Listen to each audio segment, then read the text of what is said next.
Hello बच्चों, क्या हाल चाल। आशा करता हूँ आप सभी स्वस्थ होंगे, मस्त होंगे और बहुत ही अच्छी तरीके से बोर्ड एग्ज़ाम की तैयारी में लगे होंगे।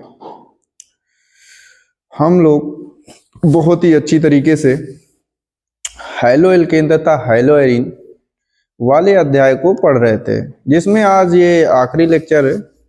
इसमें इसके थोड़ा केमिकल प्रॉपर्टीज रह गई थी पिछली क्लास में, जो आज पूरी हो जाएंगी और हम लोग बहुत ही अच्छी तरीके से अगली क्लास में अल्कोहल, फिनाल एंड ईथर वाला अध्याय शुरू करेंगे। और पिछली क्लास में मैंने बताया था और बच्चे ने कमेंट किया था कि tertiary alkyl halide SN1 reaction easily क्यों देते हैं।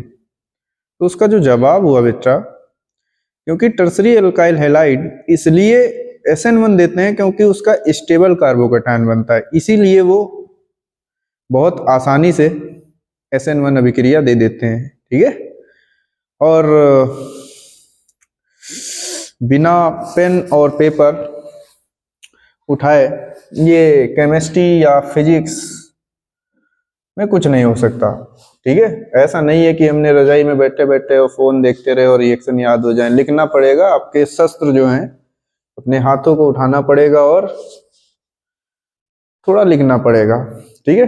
पढ़े लिखो, पढ़े लिखे ना बनो, थोड़ा लिखो। ठीक है। लिखने से ज्यादा बेहतर है, लिखने से ज्यादा चीजें याद होती हैं। ठीक है। मूवी की तरह मत देखो। ठीक है। इसे कि देखते जा रहे रजाई में पड़े पड़े, समझ आ जाएगा। वो इतिहास समझ में आ सकता है, ठीक है, हिंदी समझ में आ सकती है। ये फिजिक्स और केमिस्ट्री जो है ना, बिना लिखे नहीं समझ में आती है। अपने शस्त्रों को उठाएं और भले 2 रिएक्शन या 3 रिएक्शन करें, उन्हें याद करें। कैसे होगी मेन रिएक्शन। ऑर्गेनिक केमिस्ट्री इसलिए कठिन लगती है क्योंकि बच्चों को ये नहीं पता होता है कौन सा हमारा रिएक्टेंट है, कौन सा हमारा प्रोडक्ट होगा और कौन हमारे रिजेंट क्या कराएंगे, कौन सा ऑक्सीडेशन कराएंगे, कौन रिडक्शन करवाएंगे। यही नहीं पता होता और रिएक्शन टफ होती चली जाती हैं। ठीक है। तो ये सब आशा करता हूँ आप सब बहुत ही अच्छी तरीके से, ठीक है,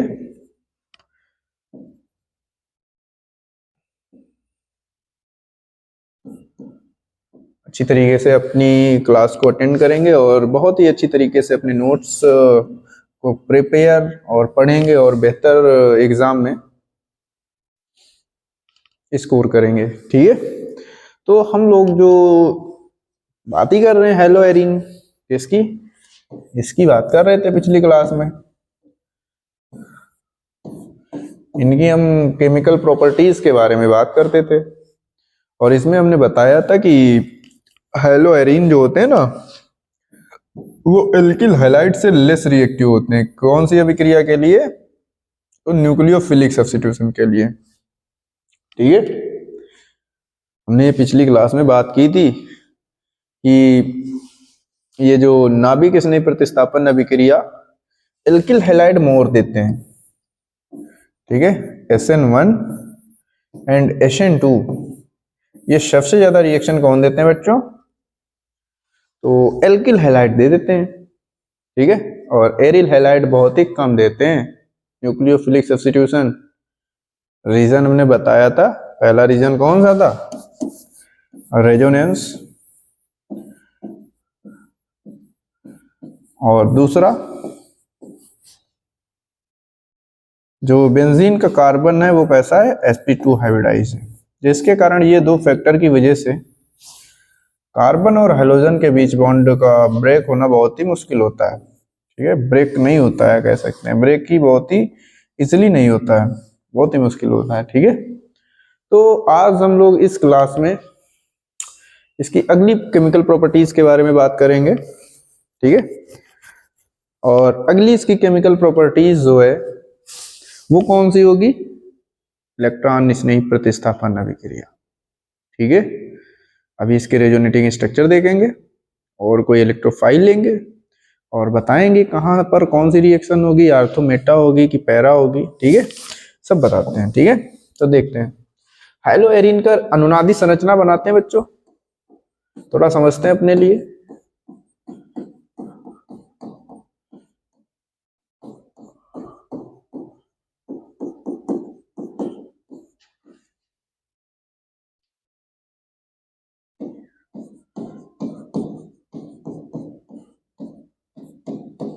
रेजोनेटिंग स्ट्रक्चर ऑफ हेलोएरिन, ठीक है। और देखते हैं फिर इलेक्ट्रोफाइल कहाँ कहाँ पर अटैक कर सकता है, ठीक है। तो ये बच्चों कौन सा है,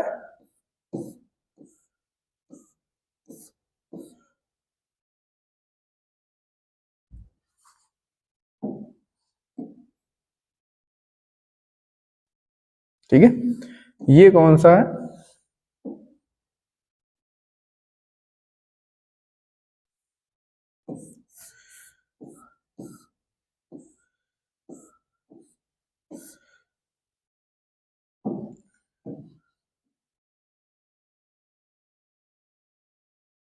ये हेलोजन है। और इसके पास लोन पेयर के इलेक्ट्रॉन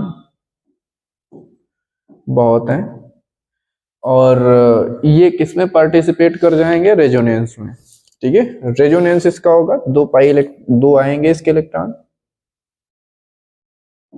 ये इलेक्ट्रॉन दोनों इधर आते हैं, ये पाई इलेक्ट्रॉन इधर आता है, सिग्मा इलेक्ट्रॉन नहीं जाते हैं, पाई के इलेक्ट्रॉन मूवमेंट होता है, क्योंकि पाई इलेक्ट्रॉन लूजली बॉन्ड होते हैं, कह सकते हैं साइड वाइज ओवरलैपिंग होती है। और इसका पहला जो रेजोनेटिंग स्ट्रक्चर मिलता है ना, वो कौन सा होता है, ये होता है।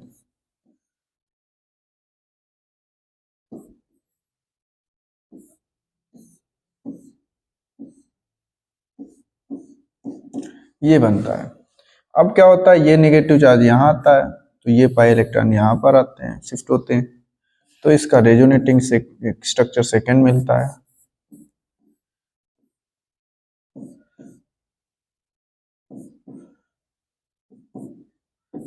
पाई बॉन्ड यहाँ पर बन जाता है।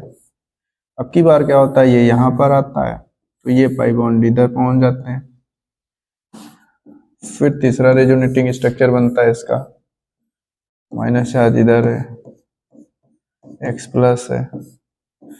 अब क्या होता है, फिर ये अपना जो पाई इलेक्ट्रॉन है ना, जिसने डोनेट किया था हेलोजन ने, खींचता है, तो उसका चार्ज न्यूट्रल होता है।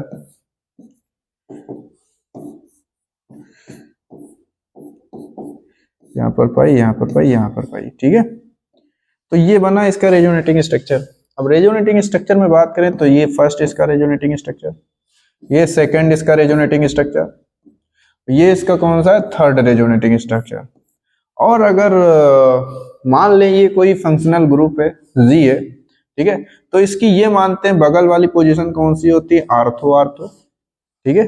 मान लें कोई ग्रुप जुड़ा है, यहां पर समझते हैं, ठीक है, कोई फंक्शनल ग्रुप है, बेंजीन से डायरेक्टली जुड़ा है, एल्डिहाइड है, कीटोन है, कार्बोक्सिलिक एसिड है, एस्टर है, एमाइड है, कुछ भी है, इससे बगल जुड़ा है, ठीक है, सीधा जुड़ा है, ठीक है। तो ये जो ग्रुप के बगल वाली जो पोजीशन होती है वो कौन सी होती है, दोनों आर्थो। और नीचे वाली जो पोजीशन होती है वो कौन सी होती है, मेटा। कौन सी होती है, ओ का मतलब आर्थो, एम का मतलब मेटा। और इसके जो सामने वाली बिल्कुल होती है, ये वाली कौन सी होती है, पैरा। तो यहां तक पता होना चाहिए बच्चों, ठीक है। क्या हमने बताया कि बेंजीन में जब कोई ग्रुप जुड़ता है, ठीक है, तो जुड़ने के बाद, ठीक है, जुड़ने के बाद ये होता है कि जो दोनों बगल की पोजीशन होती हैं वो कौन सी होती हैं, आर्थो आर्थो। ये कौन सी होती है, मेटा मेटा। और सामने वाली कौन सी होती है, पैरा पोजीशन होती है, ठीक है, ठीक है। तो सामने कौन सी होती है, पैरा, और बगल वाली आर्थो, ये कौन सी होती है, मेटा होती है। अब देख लेते हैं, मान लेते हैं ये कोई ग्रुप है, ठीक है, तो इसके बगल बगल वाली आर्थो आर्थो, ये कौन है, मेटा मेटा, और ये कौन है, पैरा है, ठीक है। तो देखते हैं कहां कहां पर नेगेटिव चार्ज गया है, तो आर्थो पर गया है, ये भी आर्थो है, ये भी कौन है, पैरा पर है। यानी कि इसके रेजोनेटिंग स्ट्रक्चर पर इलेक्ट्रॉन की डेंसिटी डेंसिटी कहां पर हाई हुई है, आर्थो एंड पैरा पर, ठीक है। तो अब बात आती है कि इलेक्ट्रोफाइल कहां पर ऐड होगा, तो इलेक्ट्रॉन की डेंसिटी कहां पर आई हुई है, तो इलेक्ट्रॉन की डेंसिटी ये इस हेलोजन ने कहां पर उच्च कर दी है, हाई कर दी है, आर्थो एंड पैरा पर। तो इलेक्ट्रोफिलिक सब्स्टिट्यूशन कहां पर सबसे ज्यादा होगा। अब बात आती है कि इलेक्ट्रोफाइल क्या होते हैं, जिन्हें इलेक्ट्रॉन की चाहत, जिन पर इलेक्ट्रॉन की कमी, वो सब इलेक्ट्रोफाइल है। अब ये अगर इलेक्ट्रोफाइल है, ये इलेक्ट्रॉन स्नेही है, इलेक्ट्रॉन स्नेही, अगर ये जुड़ना चाहे तो बताओ बच्चों कहां पर जुड़ेगा, मेटा पर जुड़ेगा, यहां पर तो न्यूट्रल है, वहीं पर जुड़ता है जहां पर इलेक्ट्रॉन का घनत्व ज्यादा होता है। ठीक है, तो ये या तो अटैक कर सकता है कहां पर, आर्थो पर, या तो कहां पर, पैरा पर, या तो कहां पर, आर्थो पर, यानी कि आर्थो एंड पैरा पर ही अटैक करेगा, कभी मेटा पर अटैक नहीं करेगा। और हम लोग इसकी कौन सी रिएक्शन पढ़ रहे थे भाई, इलेक्ट्रॉन स्नेही प्रतिस्थापन अभिक्रिया, यानी कि कोई इलेक्ट्रोफाइल आएगा, ठीक है, और बेंजीन के हाइड्रोजन को विस्थापित कर देगा, एसिडिक हाइड्रोजन को, और वहां पर से जुड़ जाएगा। और ये कहाँ का प्रतिस्थापित करेगा, तो या तो आर्थो का करेगा या तो पैरा का करेगा, कभी मेटा पर नहीं जुड़ता है। अब ठीक है, मेटा पर इसलिए नहीं जुड़ता क्योंकि इलेक्ट्रॉन की डेंसिटी कभी मेटा पर ज्यादा ही नहीं होती। ठीक है, क्लियर हुआ यहाँ तक कि इलेक्ट्रोफाइल हमें कहाँ जोड़ने हैं, तो इलेक्ट्रोफाइल हमें हमेशा कहां पर जोड़ना है, जब कोई कौन सा ग्रुप हो, एक्टिवेटिंग ग्रुप हो। कैसा ग्रुप, एक्टिवेटिंग, बेंजीन को एक्टिव कर दे, तो हमेशा इलेक्ट्रोफाइल को कहां पर जोड़ेंगे, आर्थो एंड पैरा पर। और कोई अगर डीएक्टिवेटिंग ग्रुप जुड़ जाए बेंजीन से, इलेक्ट्रॉन की डेंसिटी कम कर दे, तो इलेक्ट्रोफाइल कहां पर जुड़ता है, हमेशा मेटा पर जुड़ता है। ठीक है, तो अभी तो हेलोजन है, फिनाल है, एमाइन है, ठीक है, और ईथर है, ये सब कैसे ग्रुप होते हैं, एक्टिवेटिंग होते हैं। बेंजीन की डेंसिटी, बेंजीन पर डेंसिटी कहां पर हाई करते हैं, हमेशा आर्थो एंड पैरा पर हाई करते हैं, और जिसके कारण इलेक्ट्रोफाइल कहां पर जुड़ता है, या तो आर्थो पर जुड़ता है और पैरा पर जुड़ता है, कभी मेटा पर नहीं जुड़ता है। ठीक है, क्लियर हुआ। अब चलो इसकी रिएक्शन देखते हैं, इलेक्ट्रोफिलिक सब्स्टिट्यूशन की। सबसे पहली रिएक्शन देख लेते हैं, हैलोजनीकरण।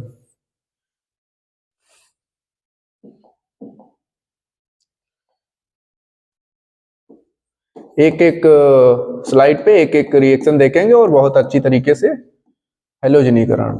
ठीक है, सिंपल सी ये रिएक्शन, हैलो एल्केन,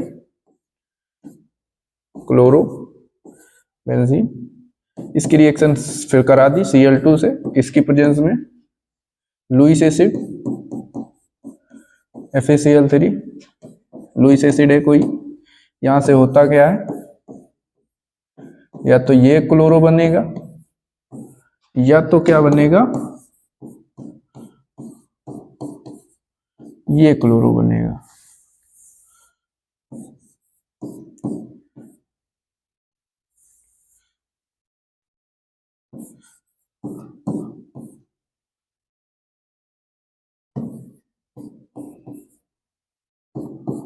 ठीक है, या तो आर्थो कामा मतलब 1,2 डाइक्लोरोबेंजीन या 1,4 डाइक्लोरोबेंजीन, ठीक है, ये बनेगा।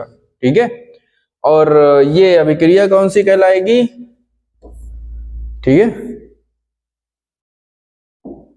कौन सी कहलाएगी, हैलोजनीकरण। ठीक है, क्लियर हुआ। क्या कहते हैं कि क्लोरोबेंजीन की रिएक्शन क्लोरीन के साथ in the presence of Lewis acid कौन सी बनता है, या तो 1,2 डाई हेलोबेंजीन बनता है, या 1,4 डाई हेलोबेंजीन बनता है। अगली रिएक्शन देखते हैं इसकी। ठीक है, अगली रिएक्शन कौन सी है, सल्फोनीकरण, सल्फोनेशन। दूसरी रिएक्शन कौन सी है, सल्फोनेशन। ये सल्फोनेशन क्या होता है, सल्फोनीकरण, और ये फिनाल पर भी आएंगी, ईथर पर भी आएंगी, एमाइन पर हो सकता है एक दो छूट जाएं, वरना आती है एमाइन पर भी, तो बेहतर है यहीं पर पढ़ लें, एक तीर से दो निशाने हो जाएंगे। ठीक है, इधर तो इसके केमिकल प्रॉपर्टीज पढ़ ही रहे हैं, फिनाल में भी यही पढ़ना है, क्योंकि फिनाल भी एक्टिवेटिंग ग्रुप है, इलेक्ट्रोफिलिक सब्स्टिट्यूशन देता है, फिर यही रिएक्शन होगी। ठीक है, सल्फोनीकरण। तो सल्फोनीकरण में क्या होता है, तो ये होता है। ये कोई मान लेते हैं क्लोरोबेंजीन है और इसकी रिएक्शन करा देते हैं H2SO4 के साथ, कंसंट्रेट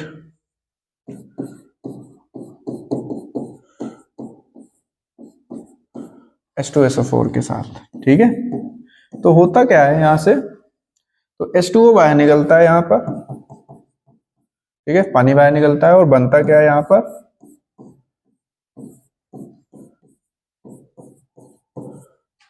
ये बनता है और प्लस में क्या होता है,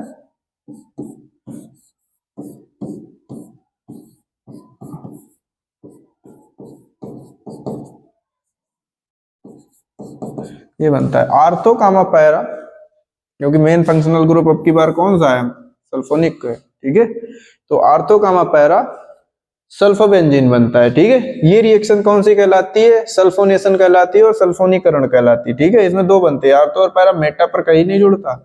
ठीक है, अगली रिएक्शन देखते हैं कौन सी, नाइट्रेशन, नाइट्रीकरण। तीसरी रिएक्शन नाइट्रेशन, नाइट्रीकरण।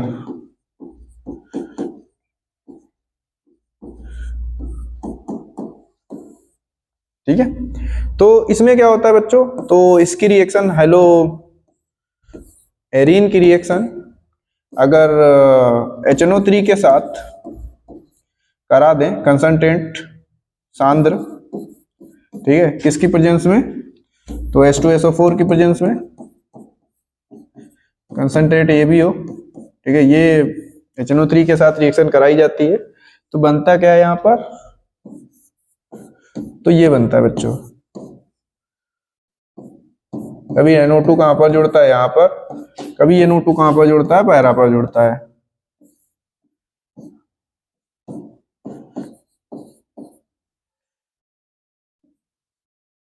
ठीक है, तो ये बनता है और क्या निकलता है, H2O बाहर निकलता है। ठीक है, तो इलेक्ट्रोफाइल कहां कहां पर जुड़ा है बच्चों, तो इलेक्ट्रोफाइल जुड़ता है या तो आर्थो पर या तो पैरा पर। ये रिएक्शन कौन सी कहलाती है, नाइट्रीकरण। आपसे बोर्ड में यही पूछता है कि नाइट्रीकरण का समीकरण दीजिए, सल्फोनिकेशन का समीकरण दीजिए, ठीक है, हेलोजिनेशन का समीकरण दीजिए, हमने बता दिया वही रिएक्शन है। ये इलेक्ट्रोफाइल है, इलेक्ट्रोफाइल कहां पर जुड़ता है, या तो आर्थो एंड पैरा पर, हमेशा आर्थो पैरा पर जुड़ेगा। और न्यूक्लियोफाइल कहां पर ऐड होगा, कहां पर ऐड होगा, मेटा पर। ठीक है, आगे बात करते हैं, सल्फोनेशन हुआ, नाइट्रेशन हुआ। अब बात करते हैं बहुत ही इंपॉर्टेंट रिएक्शन की, फीडल क्राफ्ट अभिक्रिया। फीडल, चौथी reaction most important, Friedel Friedel craft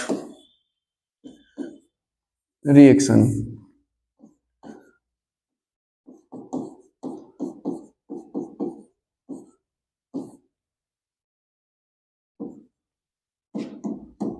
ये क्या होती है फीडल क्राफ्ट, तो बहुत ही इंपॉर्टेंट रिएक्शन है Friedel Crafts, very very important board exam. ठीक है, तो इसे परेशान ना हो, हिंदी में लिखते हैं फीडल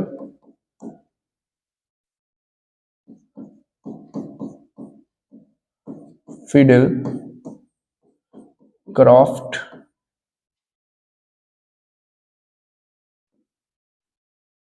क्राफ्ट अभिक्रिया। ठीक है, तो इसमें होता गया है, सबसे पहली बात तो ये दो तरीके से होती है। सबसे पहली जो होती है एल्काइलेशन, एल्काइलेशन एल्किलीकरण।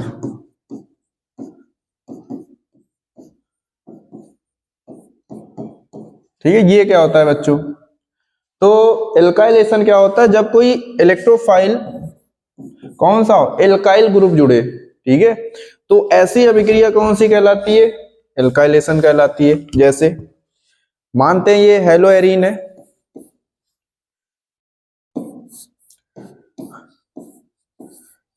ये हेलो एरीन, इससे रिएक्शन हमने करवाई RCl से, और in the presence of Lewis acid FeCl3, कोई भी लुईस एसिड हो, लुईस अम्ल, तो यहां से होगा क्या,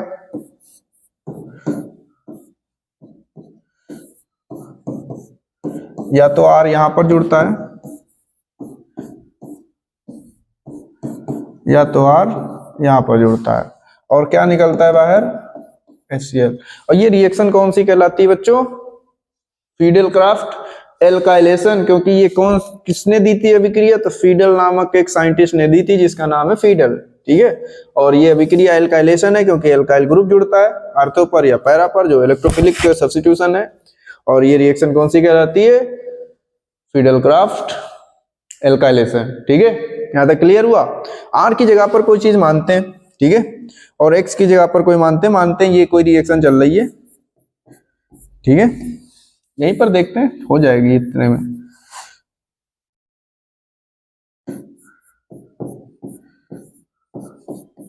Cl यहां पर क्या लेते हैं? CH3Cl, किसकी प्रेजेंस में? Lewis acid FeCl3। और यहां पर से क्या बनता है? डरना नहीं रिएक्शन से, बहुत इजी होती है। Cl R की जगह पर CH3 हुआ, एक बार आर्थो पर जोड़ा, दूसरी बार पैरा पर जोड़ा। अब इसका नाम क्या होता है? तो इसका नाम जो होता है ना, यहां से यहां तक, ठीक है, तो इसका नाम होता है मेथिल बेंजीन कहते हैं। मेथिल बेंजीन को हम लोग टालुइन कहते हैं। क्या बोलते हैं? टालुइन कह सकते हैं। टालुइन के रिस्पेक्ट में ये कहां पर जुड़ा है? आर्थो पर। और ये कहां पर जुड़ा है? पैरा पर। तो कह सकते हैं आर्थो कामा पैरा टालुइन बनता है। आर्थो कामा पैरा क्लोरो टालुइन बनता है, ठीक है। तो यहां तक कौन चीज समझ में है कि फीडल क्राफ्ट एल्काइलेशन में क्या होता है? कोई एल्काइल ग्रुप आता है, ठीक है, जिसमें से लुईस एसिड लेते हैं और यहां से क्या निकलता है? HCl बाहर निकलता है। और एल्काइल ग्रुप या तो आर्थो पर जुड़ता है या तो कहां पर जुड़ता है? पैरा पर जुड़ता है। जैसे हमने बात की यहाँ पर क्लोरोबेंजीन की रिएक्शन क्लोरोमेथेन के साथ कराई लुईस एसिड की प्रेजेंस में, एक बार आर्थो पर जुड़ा, एक बार पैरा पर जुड़ा। इसका नाम क्या हुआ? Ortho chloro toluene. और इसका नाम क्या हुआ? Para chloro toluene. और ये रिएक्शन का नाम कौन सा है? Alkylation. Very very important Friedel Crafts naming reaction है। अब बात करते हैं एसिलीकरण की। इसमें एसाइलेशन भी आता है। दूसरी इसी की सेकेंड टाइप है फीडल क्राफ्ट की। इसे कहते हैं कौन सा? First type. और इसे बोलते हैं कौन सा? Second type acylation.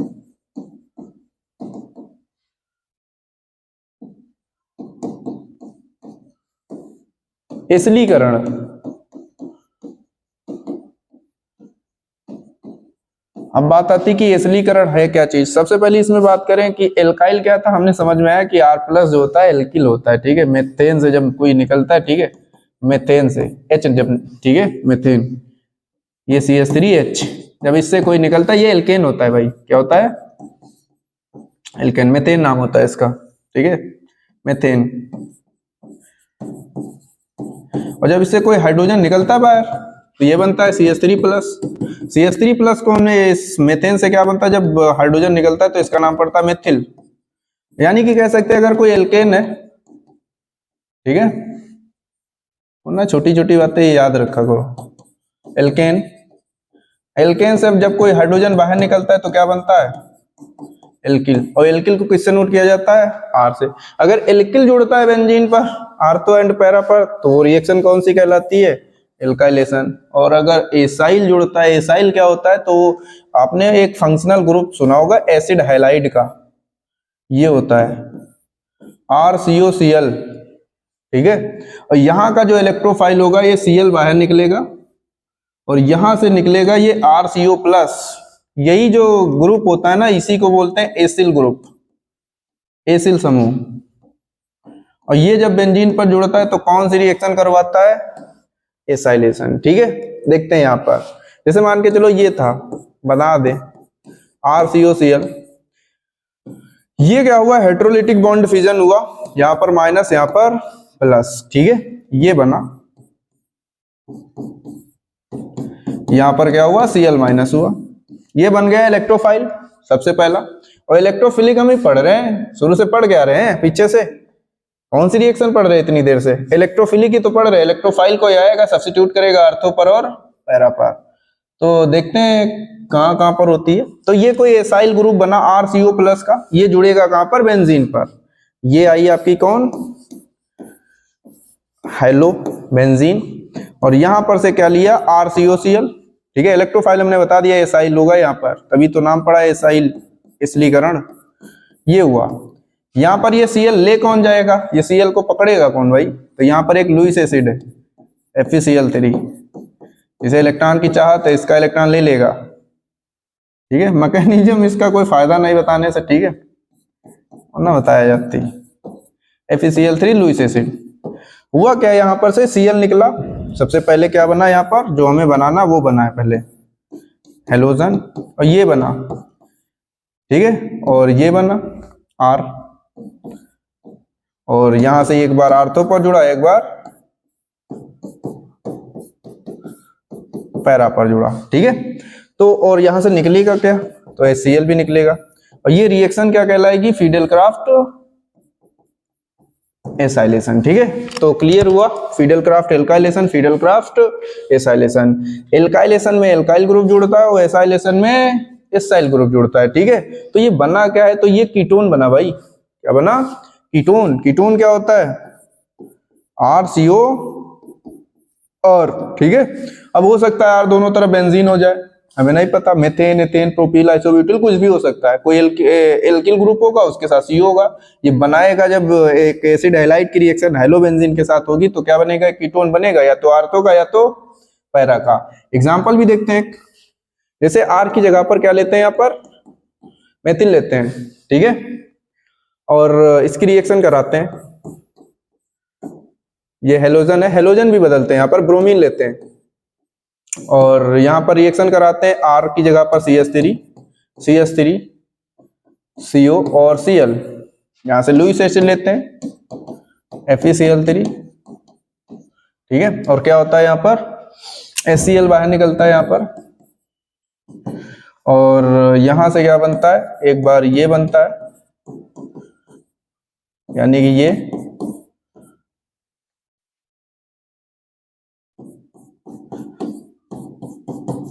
एक बार क्या बनता है? क्योंकि आर्थो एंड पैरा पर जोड़ना है, सिंपल सा, कोई भी इलेक्ट्रोफाइल सब्स्टिट्यूट करेगा बेंजीन पर तो हमेशा कहां पर जोड़ेगा? आर्थो एंड पैरा पर। ठीक है, अब बात आती कि ये क्या है? तो भाई अगर इसका बात करें कॉमन नेम की, ठीक है, इसका नाम क्या है? ठीक है, जो भी है, कीटोन है कोई, ठीक है, कीटोन के साथ आर्थो एंड पैरा पर क्या जुड़ा है? हेलो जुड़ा है। और इसका नाम बात कर ले तो ortho and para bromo ketone बनता है बेंजीन का, जो कि इसका एक पॉपुलर नेम भी है। ठीक है, ये है इसका नाम CH3COCH3, इसका नाम है, कीटोन है, बेंजीन का कीटोन कह सकते हैं। मेथिल फेनिल, कॉमन नेम में मेथिल है ये, और ये फेनिल है, मेथिल फेनिल। बेंजीन नहीं है, बेंजीन कब कहता? बेंजीन कब कहलाती? जब ये C6H6 होती, क्योंकि इसका हाइड्रोजन निकला है, क्या बना है? C6H5, तभी तो कोई इलेक्ट्रोफाइल है। ये बेंजीन था, बेंजीन से बेंजीन नहीं बनता, फेनिल बनता। ठीक है, कॉमन नेम की बात कर रहे हैं। ठीक है, मेथिल फेनिल, और ये कौन है? कीटोन। तो ये कीटोन बना, जो एक मेथिल है, एक बेंजीन है, एक बेंजीन है, बेंजिल है, मेथिल फेनिल कीटोन। और इसका कॉमन नेम बहुत इंपॉर्टेंट है, कॉमन नेम में क्या होता है? इसका नाम एसिटोफिनोन। आगे अगला चैप्टर है aldehyde, ketone and carboxylic acid, तीसरा चैप्टर है, उसमें इसकी बात होगी, एसिटोफिनोन, याद रखना। ठीक है, तो क्या होता है एसाइलेशन में कि जब कोई हेलोबेंजीन की रिएक्शन एसाइल ग्रुप के साथ, कोई जरूरी नहीं कि R यहाँ पर हमने माना है, यहाँ पर हमने पिछली रिएक्शन में कुछ नहीं माना, R ही माना, A to Z कुछ भी हो, उससे कोई फर्क ही नहीं पड़ता। इससे Cl निकालना है, उठा के यहाँ पर जोड़ देना, आर्थो पर और पैरा पर, कुछ भी हो, A to Z हो, लेने देना नहीं कुछ, उस पर फर्क ही नहीं। R की जगह पर बेंजीन हो, फेनिल हो, साइक्लोहेक्सिल हो, A to Z हो कंपाउंड, कुछ नहीं फर्क पड़ने वाला। ठीक है, उठा के कार्बन से जोड़ना है, वो क्या बनता है? ईथर कीटोन बनता है, और इस कीटोन का नाम क्या होगा? एसिटोफिनोल। ठीक है, तो ये हमारी जो आपकी रिएक्शन थी, कौन सी? फिडेलक्राफ्ट एल्काइलेशन, फिडेलक्राफ्ट एसाइलेशन। थोड़ी और बची है इसकी, एक और केमिकल प्रॉपर्टीज, बस 5 मिनट लगेंगे, इसे भी देख लेते हैं और इस चैप्टर को एंड करते हैं, ठीक है। कौन सी बचती है? धातुओं से अभिक्रिया। कौन सी? धातुओं से। देखते हैं धातुओं से अभिक्रिया में।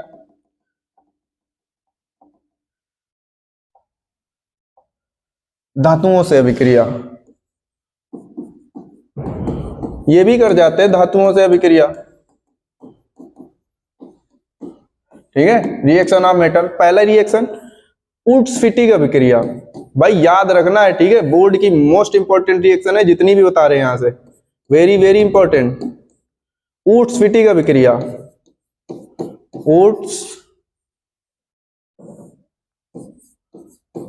उड्स-फिटिग अभिक्रिया।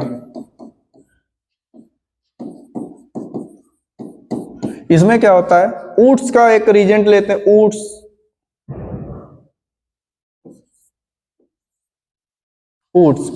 जो भी बोले, ठीक है, ऊट्स, ठीक है। फिटिक, दो साइंटिस्ट, एक ऊट्स एक फिटिक है, तभी वेरी वेरी इंपॉर्टेंट है, एक नंबर में पूछी जाती है ऊट्स फिटिक अभिक्रिया। ऊट्स ने क्या किया था? एक एल्काइल ग्रुप लिया था जो एल्किल हैलाइड था, हमने क्लोरोमेथेन लिया। और फिटिक ने क्या किया था? एक एरिल हैलाइड लिया था, हमने फेनिल क्लोरोबेंजीन लिया या फेनिल क्लोराइड लिया। यहां से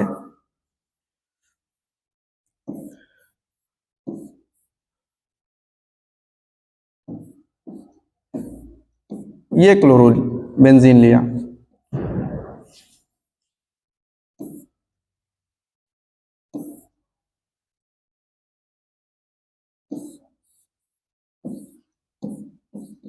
ठीक है। और उसने क्या किया था? इसमें 2 सोडियम के अणु लिए और यहां से क्या किया? यहां से कुछ निकल रहा Na और Cl, और ये रिएक्शन भी होती है शुष्क ईथर की प्रेजेंस में।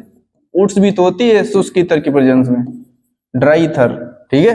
और यहां से क्या निकलता है? NaCl बाहर निकलता है, सोडियम क्लोराइड कितने अणु निकलते हैं? 2 अणु, और इसकी एक वैलेंसी खाली, इसकी भी एक वैलेंसी खाली, आपस में जोड़ दो, ठीक है। ये बनता है,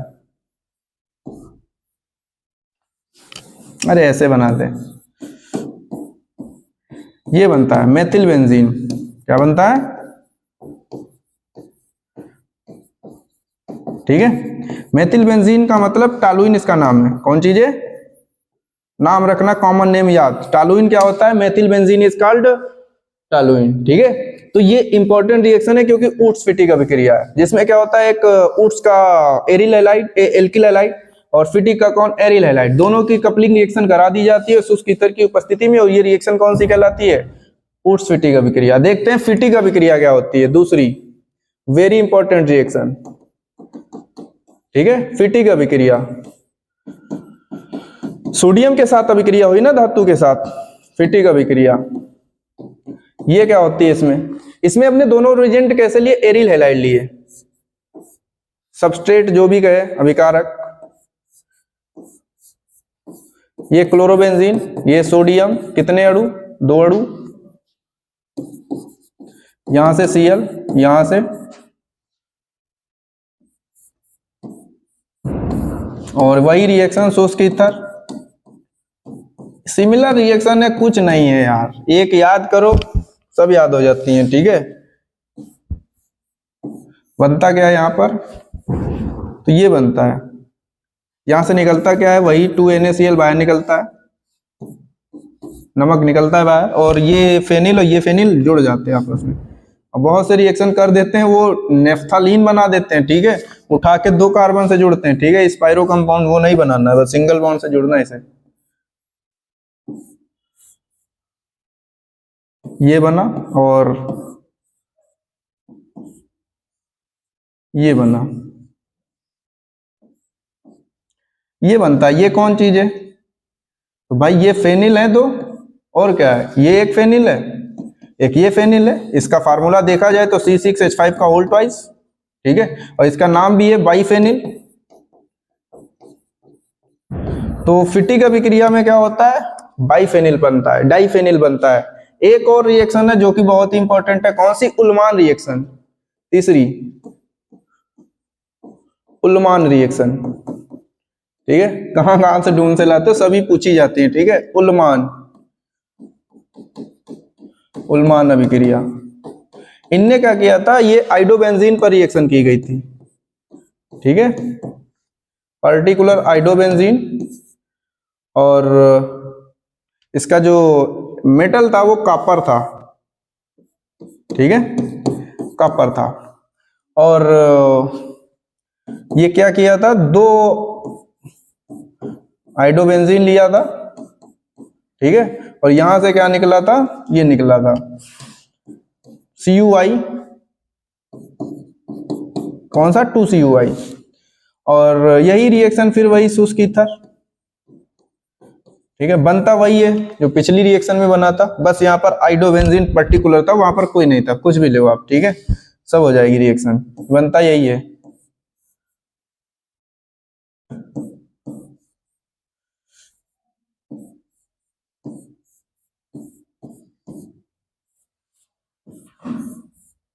ठीक है, ये बनता है बाइफेनिल, उसमें भी बाइफेनिल बनता है, इसमें भी बाइफेनिल बनता है। फर्क क्या है, फर्क बहुत है भाई।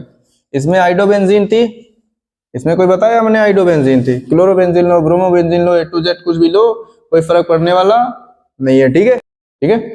तो यहाँ पर देखें थोड़ा, इसमें फर्क क्या था, इसमें सोडियम के क्लोराइड निकलते नमक बनता है, और ये इसमें भी क्या बनता है, फिटिक अभिक्रिया में भी वही बाइफेनिल बनता है। और उल्मान रिएक्शन में क्या था, आइडोबेंजीन लिया था, कॉपर के साथ रिएक्शन कराई थी, और कौन चीज बना था, ये बना था बाइफेनिल। इसके बाद एक और देख लेते हैं, चौथी, जो कि बहुत ही इंपॉर्टेंट है, गिरगनार्ड अभिकर्मक, या कह सकते हैं मैग्नीशियम से अभिक्रिया, धातुओं से हो रही ना, ये कॉपर था, इससे पहले कौन था, सोडियम था, अब की बार किससे करवा रहा है, मैग्नीशियम से अभिक्रिया। और हमने पिछली बार भी बताया हैलो एल्केन में भी, कि अगर मैग्नीशियम के साथ अगर किसी की भी कराई जाती है अभिक्रिया, हैलो एरीन हो या हैलो एल्केन हो, ठीक है, तो उसमें जो होता है ना, बनता क्या, ये हैलो एरीन है, अगर इसके साथ मैग्नीशियम के साथ करा दी जाए, ड्राई ईथर के साथ, शुष्क ईथर, अरे छोड़ दें शुष्क ईथर, ठीक है, तो बनता क्या है यहां पर, ये बनता है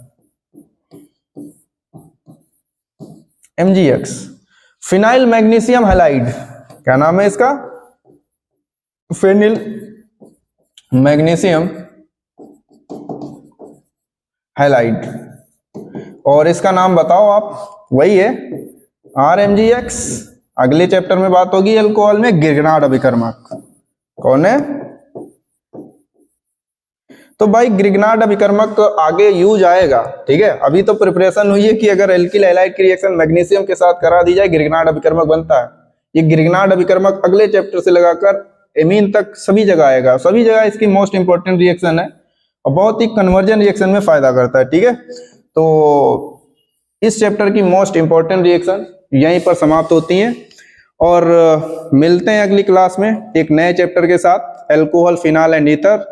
तब तक के लिए थैंक यू।